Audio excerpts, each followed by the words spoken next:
The palace of the Lurian dominion rose high above the glowing plains of the world called Melira, and its towers shimmered like carved crystal under the light of 3 moons. Within those towers lived Princess Leora, heir to the most ancient throne of her people. She was admired across the star systems for her calm grace and iron resolve. Yet despite the chorus of admirers who traveled light years to seek her hand, she had turned every one of them away. She refused warriors, scholars, nobles, and emissaries. She refused those who boasted of victory and those who carried gifts of wealth. She refused those who swore loyalty and those who knelt in silence.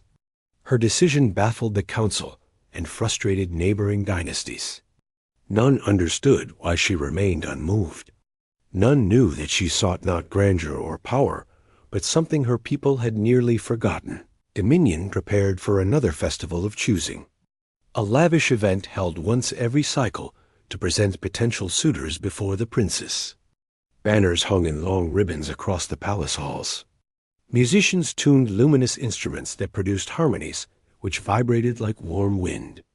Yet Leora watched the preparations with little interest. She felt as if she walked through a performance in which she played a role she had never chosen. On the far side of the palace, a lone human soldier named Kai had arrived as part of a diplomatic escort.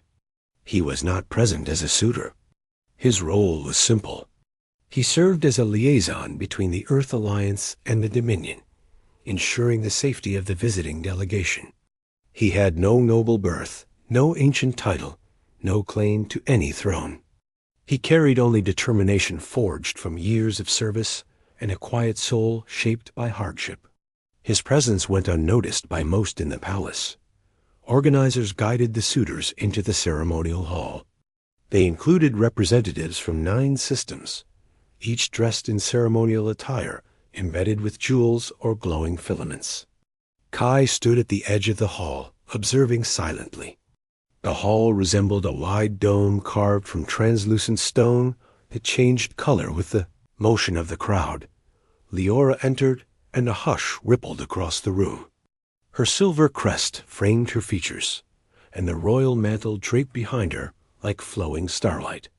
She bowed to the assembly, though her eyes revealed no excitement. She listened as each suitor introduced themselves. They spoke of lineage, influence, and conquest. They promised alliances and prosperity. Yet every word felt like distant echoes to her. She had heard similar speeches at every festival. None showed sincerity. None showed humility. Kai remained still, watching with a mixture of respect and sympathy. Unlike many humans, he had learned to read Lurian expressions. He saw the exhaustion behind her calm posture. He saw the quiet longing hidden beneath her duty. He did not know why such feelings stirred him. He had no place in her world and no right to care. Yet he could not ignore the faint sadness in her eyes. When the final suitor finished speaking, the hall awaited her answer. She thanked them with politeness. Then she declined every proposal. Shocked murmurs filled the chamber. The council exchanged worried glances. The festival was meant to bring stability and unity, but her refusal threatened political tension. Once the suitors dispersed, Leora stepped onto a balcony overlooking the luminous plains. Her shoulders lowered as if she could finally breathe. She wished to escape expectations, even briefly. That was when she sensed footsteps approaching behind her. She turned and saw the human soldier who had stood silently by the hall wall. Kai saluted with respectful posture. He apologized for disturbing her space. She observed him, expecting another rehearsed statement. Yet he offered none. He simply asked if she wished some quiet. Leora nodded and was surprised to feel ease settling into her chest. She rarely found anyone who spoke without intent or hidden agenda. She invited him to stand beside her. The moonlight reflected off the surface of the plains like a silver mist. She asked him where he came from. He told her of a small settlement on a distant colony where storms shaped the stones and the nights echoed with gentle winds. He spoke without flourish, without pride. His words held genuine truth. She found herself wanting to hear more. His stories carried warmth of humble beginnings, of perseverance, of friendships forged in hardship. Liara asked why he joined the military. He answered that he wished to protect others and help build peace where fear once lived. She realized that he spoke of responsibility rather than ambition. Days passed and they ended. Delegation remained in the palace for negotiations. Liara and Kai crossed paths often. Their conversations grew longer. She found herself seeking his presence near the archives, the gardens, or the observation decks. He listened with genuine interest when she spoke of the history of her people.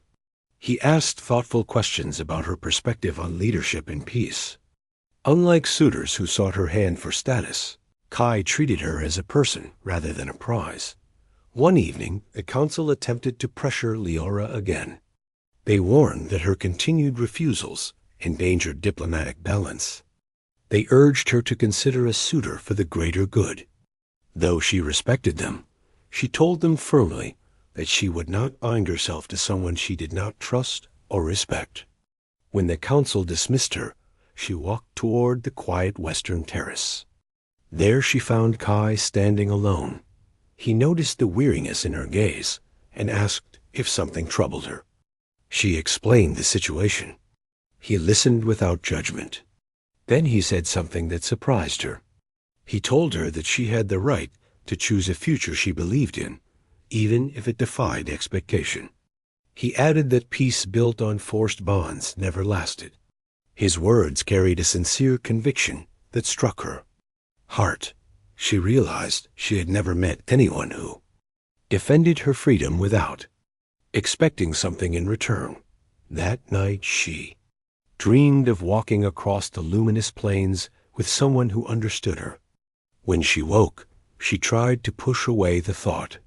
She was heir to a throne. He was a soldier from a distant world. Their paths were not meant to meet. Yet her heart continued to drift toward him. The next day, an unexpected crisis struck the palace. A malfunction in the energy core beneath the main tower triggered a destructive surge. The alarms echoed through the halls. The council ordered evacuation. Guards rushed to secure the royal family. Amid the chaos, Liara realized that a young attendant was trapped behind a collapsing corridor. Without hesitation, she ran to help. Kai saw her dart past the fleeing crowd and chased after her. The corridor trembled as the energy pulse intensified. Liara climbed over fallen beams to reach the frightened attendant. She helped the young girl to her feet, but debris blocked the exit. The tower groaned with warning vibrations. Kai arrived and assessed the situation quickly. He lifted a fallen support beam with sheer determination, creating just enough space for them to slip through. Dust and light fragments filled the air. He guided them through the unstable passage, shielding them from falling shards. Liara felt a surge of emotion as he protected them with unwavering resolve. When they finally emerged into a safe hall, the attendant was whisked away by medics. Liara turned to Kai. She stared at him with disbelief. No suitor had ever shown such courage. No noble had ever risked their life without announcement or reward. Kai had acted without hesitation, without thought of recognition. She thanked him with heartfelt sincerity. He shrugged lightly, saying that protecting others was simply his duty.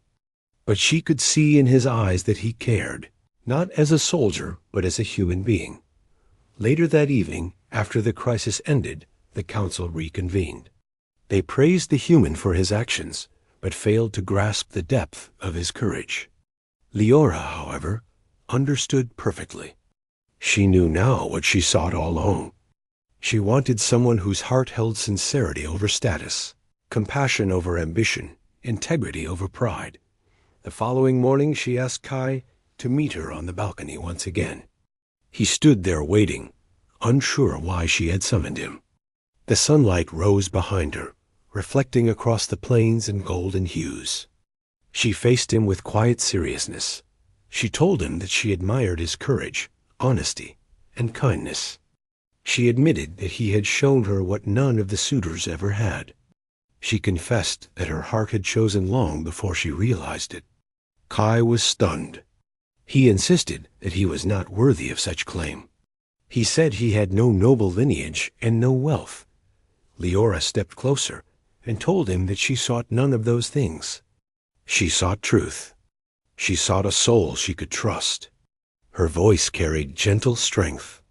She asked if he felt something similar. Kai hesitated only because of disbelief. He had admired her since the moment he saw the weight behind her calm eyes. He respected her deeply. Slowly he admitted that he held feelings for her, feelings he tried to silence. The moment felt fragile as starlight resting on water. The breeze moved softly between them. Then Leora reached out and took his hand. In that small gesture, the distance between worlds faded. Word spread through the palace. Many were shocked. Some resisted the idea. Others feared political consequences. But Leora remained firm. She would not choose for politics. She would choose for her heart. The council eventually yielded when they saw her resolve. The Earth Alliance voiced support, seeing the bond as a symbol of unity rather than division. The following cycle, the palace held a new ceremony. This time, no suitors lined the hall. Only citizens, allies, and dignitaries gathered to witness an event no one expected. Leora stepped forward in ceremonial attire woven with